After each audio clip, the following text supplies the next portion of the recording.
Hey guys, so today we're reading 1 Samuel chapters 28 29. I'm so sorry for not posting yesterday. But anyway, today's verse of the day is John 14 verse 1.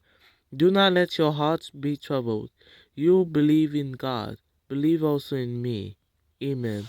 So today we're reading 1 Samuel chapters 28 and 29. 1 Samuel chapter 28. In those days, the Philistines gathered their forces to fight against Israel. Achish said to David, "You must understand that you and your men will accompany me in the army." David said, "Then you will see for yourself what your servant can do." Achish replied, "Very well. I will make you my bodyguard for life."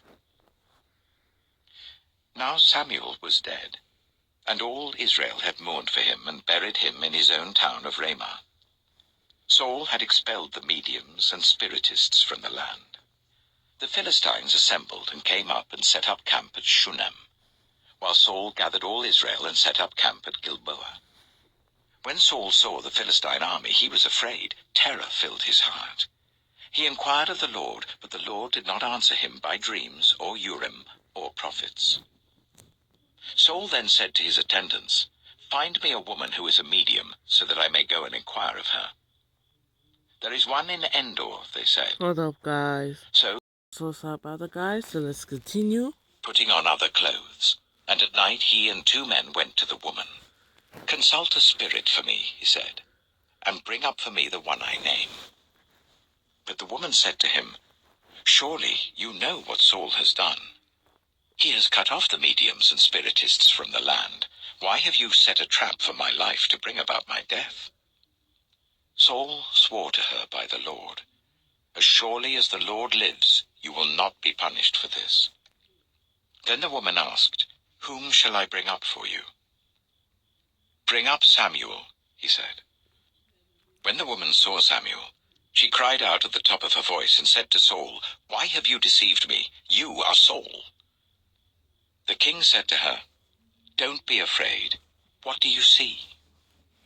The woman said, "I see a ghostly figure coming up out of the earth."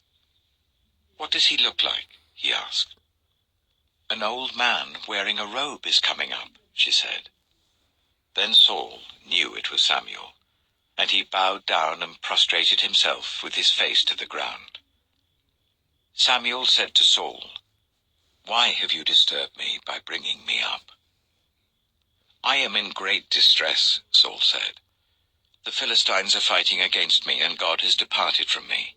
He no longer answers me either by prophets or by dreams. So I have called on you to tell me what to do." Samuel said, "Why do you consult me, now that the Lord has departed from you and become your enemy? The Lord has done what he predicted through me.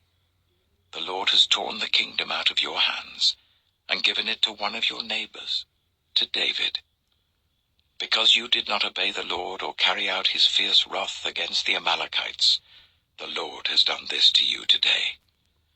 The Lord will deliver both Israel and you into the hands of the Philistines, and tomorrow you and your sons will be with me.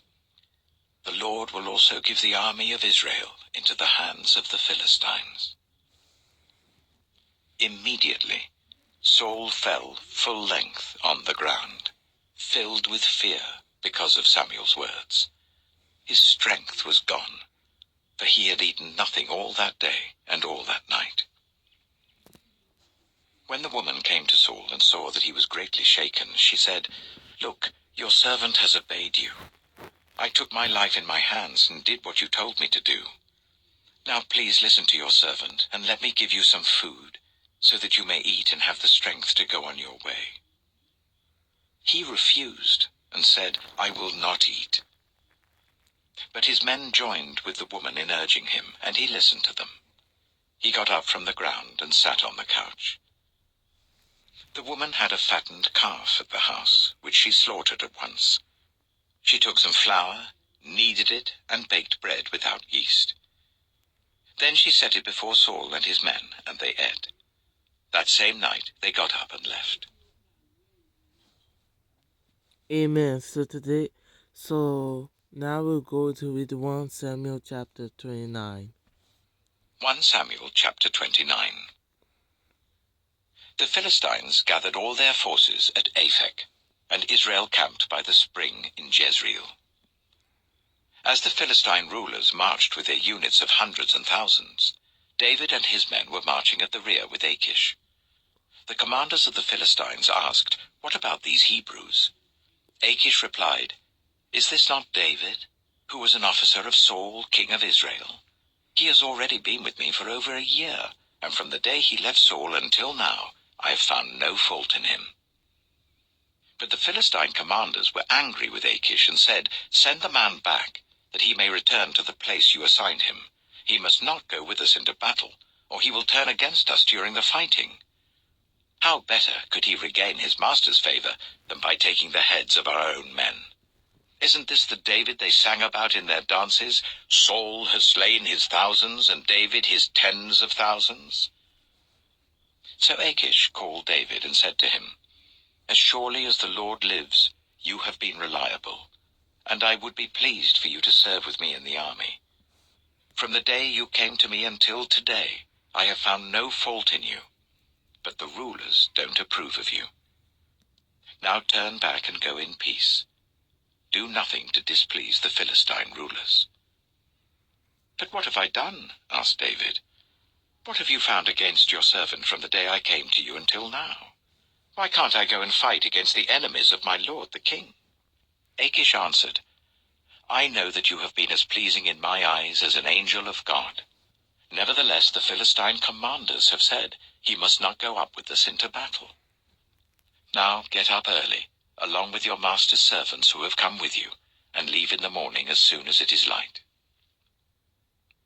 So David and his men got up early in the morning to go back to the land of the Philistines, and the Philistines went up to Jezreel. Amen. So tomorrow we just read 1 Samuel chapter 28 and 29, and tomorrow we are going to read 1 Samuel chapter 30. I'm going to end the video off here, and you guys have a blessed night.